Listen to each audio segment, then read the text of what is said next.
Hi there folks, Scott here, and this is Too Long Didn't Read. Gaming news and views for people with a terminal case of laziness, and it's time to get excited, because there's a new eSports tournament coming up, except for some reason it's called E-Games, although no one ever says that.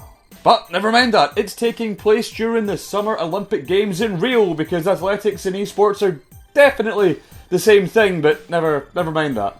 And it's backed by the UK government and will be ran by something called the International E-Games Committee, even though E-Games isn't a thing that anyone says, and the UK government have nothing to do with esports, but never mind that. Countries such as Britain, the USA, Brazil and Canada, and so far no one else, will be entering teams who will be competing for medals and national pride, and this is the point in the video where I stop the pretense. Apparently this is meant to showcase e-games, which isn't a thing, to the wider world and bring in sponsorship, and just the idea that esports, because that's what everyone calls them, needs legitimised is ridiculous.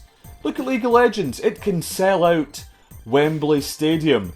Esports has its own problems, but in terms of popularity, in terms of legitimacy, it's doing just fine. I mean, the Olympic Games, the real Olympic Games, the runny jumpy based on the ancient Olympic Games, have been going for years and years, based on years of tradition, and yeah, some of it's crooked, but generally, the idea still persists. If you are the Olympic champion, you are the best in the world at something. High jump, long jump, pole vault, probably not boxing, but never mind. The thing about esports is we already have the tournament set up to know who's the best at Counter-Strike, or League of Legends, or Street Fighter 5.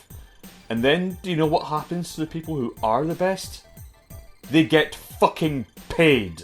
I mean, call me a cynic or a Childer Thatcher or whatever you want.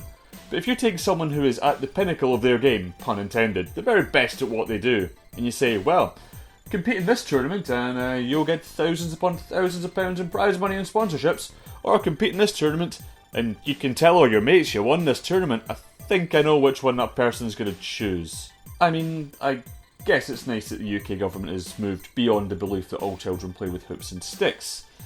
But this new tournament seems irrelevant. It doesn't seem like there's a need for it to exist. So I'm pretty cynical about its ability to survive beyond one iteration, if that. But that's just me.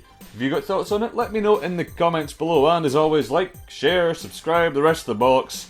And I'll see you next week.